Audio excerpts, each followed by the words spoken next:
Pilipinas, kumusta po kayo? Luzon, Visayas at Mindanao sa mga ka-coffee natin. Nasaan man po kayong panig ng daigdig, magandang araw po sa inyo. May taning na. Tinaningan na po ni Senator Panfilo Lacson itong impeachment trial ni Sara Duterte. Uusad na po yan. Naku po, may petsa na. Naku, mukhang totoo itong bago mag-sonay. Wala na po tayong vice presidente ha. Exciting po ito ha. Kaya naman itong kabilang kampo, ng grupo ni Sara Duterte, kung ano-ano na lang kwento ang pinaggagawa. Kesyo meron daw coercion, kesyo meron daw suhulan sa mga miyembro ng mga mambabatas, etc. etc. Naku po, aray mo talaga, pakak talaga sila dyan. Sige, pag-usapan po natin yan. Dito muna tayo sa sinasabi ni Lacson, ni Senator Panfilo Lacson. Si Lacson at si Tito Soto, parehas mag-isip yan eh. Hindi sila maka-Marcos, hindi rin sila maka-Duterte. Doon sila sa kung ano yung tama na dapat gawin ng Senado. Yung usapin ng fourth with, agad-agad yan eh. Alam nila yan na agad-agad. Malayong-malayo yan sa ugali ni Chis Escudero na patatagalin pa. Di ba? Headline ng DZRH, si Lacson. Impeachment trial versus VP Sara Duterte posibleng magsimula sa Hunyo. Sabi ni Lacson. Ngayon po May 3. Tama, May 3 ngayon, no? May 4, bukas, magbabalik po ang sesyon ng House of Representatives at sana pagbotohan na nila sa plenaryo yan. Kung hindi naman, mauurong po yan ng May 11 next week. And then after that, sigurado tayo, kinabukasan, itatransmit na po itong articles of impeachment. Di ba? And then, magko-convene na agad itong Senado. Kaya, possible, based on the current timeline, based on the current situation, totoo itong sinasabi ni Lacson. Kaya naman, kung bibilisan nila ang hearing, sabihin nila 2 weeks ang hearing, hindi, masyado ba ikli yung 2 weeks ha? 2 months. Sige, let's say 2 months or 1.5 months. Baka nga, by July, bago mag-SONA ang presidente, wala na tayong vice presidente. Total, hindi naman siya umattend lagi ng SONA, di ba? Laging bakante ang kanyang upuan. So talagang magiging bakante talaga. Tuluyan na magiging bakante forever para kay Sara Duterte yung upuan niya dyan sa SONA. Total, di naman siya pumupunta dyan eh. Sabi sa headline ng balita, the Senate may convene as an impeachment court as early as June once the House of Representatives transmit the articles of impeachment against Sara. Sabi po yan ni Lacson. He said, the Senate could formally sit as an impeachment court immediately upon receipt of the articles of impeachment. Okay. Immediately. Hindi na ginamit yung term na forthwith kasi forthwith medyo nag-iiba-iba ng definition dyan eh. Lalo na po itong Korte Suprema, may iba po sila definition ng forthwith na ang ibig sabihin within a reasonable time. Pero sabi nga ni Senior Associate Justice Leonen, immediately yan. Good thing, ginamit sa balitang ito immediately na po upon receipt of the articles of impeachment. Pero po yung actual trial may not begin right away due to required preliminary procedures. Okay, naiintindihan natin yan. Just to manage our expectation, mahirap din kasi marami sa atin na Gina, tagal-tagal naman yan, etc. Hindi naman basta-basta ura-urada yan, di ba? May mga, ang punto nila dyan, may mga preliminary procedures pa na kinakailangan gawin. Kailangan, tama yung proseso na pagdadaanan. Bakit importante yan? Meron pong mga mambabatas, ito nabubulgar ito may mga mambabatas, both sa House of Representatives at sa Senado, na nililin lang nila yung proseso. Kakampi ni Sara itong mga to alam nila na mali yan, pero yun ang pinapalutang nila na dapat nilang gawin.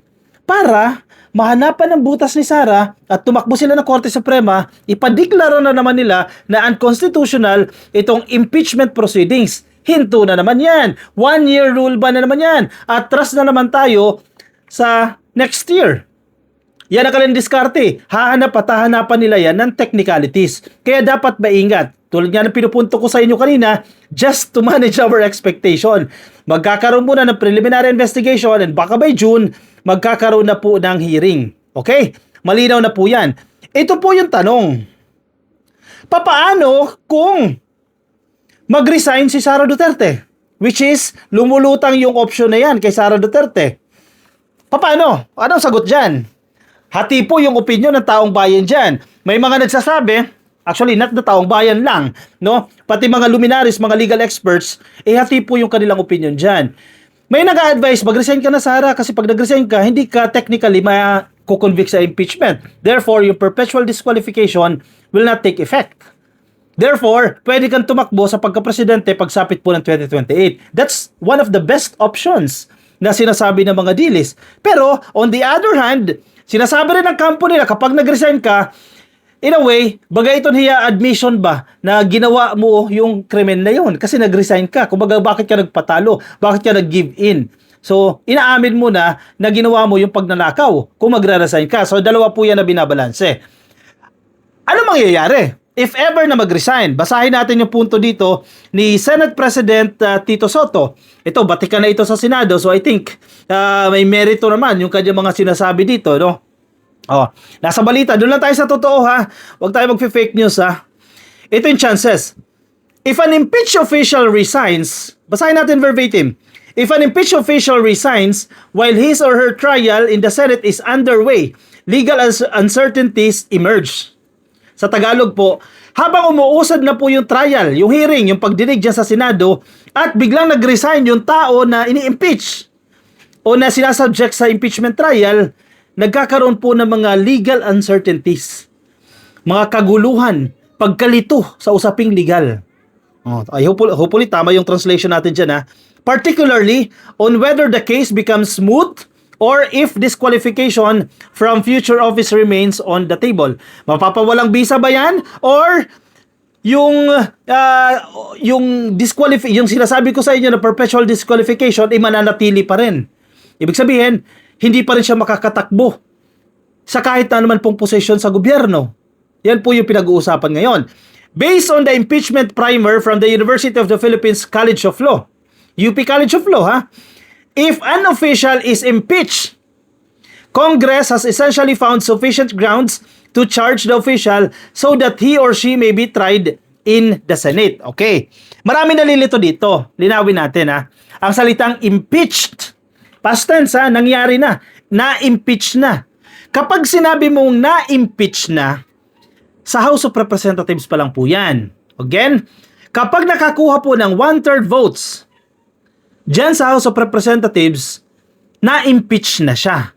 Nasang stage tayo ngayon? Na-determine pa lang po yung probable cause. Sa House Justice Committee. Ito yung House Justice Committee, so aangat po yan sa mataas na level. Ito yung tinatawag nating plenaryo o plenary. Ang plenary, kinabibilangan na po yan ng lahat ng miyembro ng House of Representatives. Mga mambabatas po at mga party list members. Yan po yung plenary na sinasabi natin. Yung committee, maliit na grupo lang yan. In fact, 53 lang po yung bumoto. Kapag sinabi mong plenaryo, sila po yung 300 plus na buboto. Ang kailangan po nating makuhang boto dyan, 1/3 ng House of Representatives. So kung let's assume, I'm not sure with the exact figure, but more or less 315 members, around that figure, no? So ang 1/3 niyan, o isa sa ikatlong hati, yun yung 1/3, no? Ibig sabihin, 105. Kailangan po makakuha ng 1/3 votes o 105. Kapag meron pong 105 or mas mataas pa o 1/3 votes na makuha dyan sa plenaryo, makukonsider na po si Sara na impeached. Na-impeach na. Past tense na, ha, nangyari na. Impeach na siya. Yan po yung tamang term, na-impeach na siya. Pero, hindi pa po dyan nagtatapos ang proseso. Iaakyat po yan ng Senado. Doon gagawin yung hearing. Doon naman sa Senado, dalawa yung tutukuyin natin. Ma-convict at ma-acquit. Kapag sinabi mong na-convict, dyan na po papasok yung perpetual disqualification. Yung hindi na po siya pwedeng tumakbo sa kahit na anong posisyon sa gobyerno. Okay? Pag na-acquit siya, parang wala lang nangyari. Burado. Okay. Ano lang yan, basic information na ka-coffee papatungkol po sa impeachment, no? Senate President Vicente Tito Soto III gave his take on the matter. According to him, si Tito Soto nagsasalita, ha, there are differing legal views on whether an impeachment trial should proceed if an official resigns mid-proceedings. Translate ko muna sa Tagalog. Nagkakaroon po ng pagkakaiba ng opinion kapag ang ini-impeach na official biglang nag-resign sa kalagitnaan po ng mga pagdinig. Habang umuusad po yung impeachment trial. Okay, yan po sa Tagalog yan. Noting that the prevailing opinion leans toward terminating the case once the official steps down. Okay, sabi niya, ang lumalamang po na opinion o mas nangingibabaw po na opinyon na kapag ang opisyal ay nag-resign, ititigil po yung pagdinig. Iti-terminate na po yung kaso. End of case. Yan yung prevailing. Pero hindi ibig sabihin, kapag sinabi mong prevailing, yan ang tama. Kasi kini-question po yan. Korte Suprema magdidesisyon dyan. Okay. Dalawang view ang nabasa ko sa ganyan. Si Tito Soto to ha. Mayroong nagsasabi na ito yung mas maraming naniniwala. Yung prevailing opinion na sinasabi niya. Nag-resign eh. Sinong i-impeach mo? Ako, yan din ang paniniwala ko. There's no way or there's no bearing na ituloy mo yung hearing na yan, nag-resign na ngayon tao. Kaso nga, ang hinahabol natin dyan, yung perpetual disqualification na parusa. Kasi technically, hindi siya na-convict sa impeachment. Ang parusa na perpetual disqualification, once na ma-convict siya sa impeachment, saan ka dun? Nag-resign, pero hindi siya na-convict. Pag nag-resign siya, may chance pa siya makatakbo. Pero pag na-convict siya, wala na siyang chance kasi yung parusa ay perpetual disqualification. Nagigets ninyo, ka-coffee, ha? Para alam natin. Para pag nakipag-usap kayo sa kapitbahay yung dilis, may paliwanag nyo siya ng maayos, no? Kung nag-resign yung official, wala ka nang i-impeach, sabi ni Tito Soto. Mayroon naman nagsasabi na dapat daw ituloy para malaman, etc. Pero mas mabigat yung isang view sa tingin ko, sabi po ni Tito Soto sa kanyang interview. Ano sa tingin ninyo? Ako, naniniwala ko, dapat itigil na. Hindi tayo abogado, definitely. Hindi tayo miyembro ng Supreme Court. Pero based on common sense or using our common sense, dapat itigil yan. Yun nga lang, question na naman yan kung mag-take effect yung perpetual disqualification kasi wala nga. Ka-coffee, kailan mangyayari yung perpetual disqualification? Kasi nag-resign na siya. Kapag umusad yung mga kaso sa ombudsman, nagkaroon ng hearing sa korte, etc. Kasi may parusa pa rin naman doon na perpetual disqualification. Yun nga lang, matagal-tagal pa yan. Alam nyo naman kapag umusad ang kaso, o isinampa mo yan, tumakbo ng korte yan, inapila yan, o akyat ng Korte Suprema, tagal-tagal pa bago matapos yan. So baka hindi pa tapos yung kaso, 2028 na, makatakbo pa rin po si Sara. Yan yung mga options. Yan yung mga possibilities. Ngayon, ang ginagawa na lang ng mga dilis ngayon, guluhin na lang ang proseso. Magpakalat na lang po sila ng mga fake news na nagkakaroon daw po ng mga bayaran, pagbabayad sa mga mambabatas para bumoto pabor sa impeachment. Okay? May sabuatan daw pong nagaganap. May bribery daw po na nagaganap. Yan yung mga akusasyon nito mga Duterte na to. Yan po ay mga diversionary tactics lang po yan. Diba? Sabi pa basahin ko yung sinasabi dito ni Representative Terry Redon, ito po ay paglilihis lang sa atensyon ng publiko mula sa tunay na mga issue gaya ng maling paggamit ng confidential funds patungo po sa integridad ng mga investigasyon. Correct. Nililinlang lang ang taong bayan. Dinidiscredit ang House of Representatives kasi may bribery issue, etc. Malinaw naman yung ebidensya. Di ba?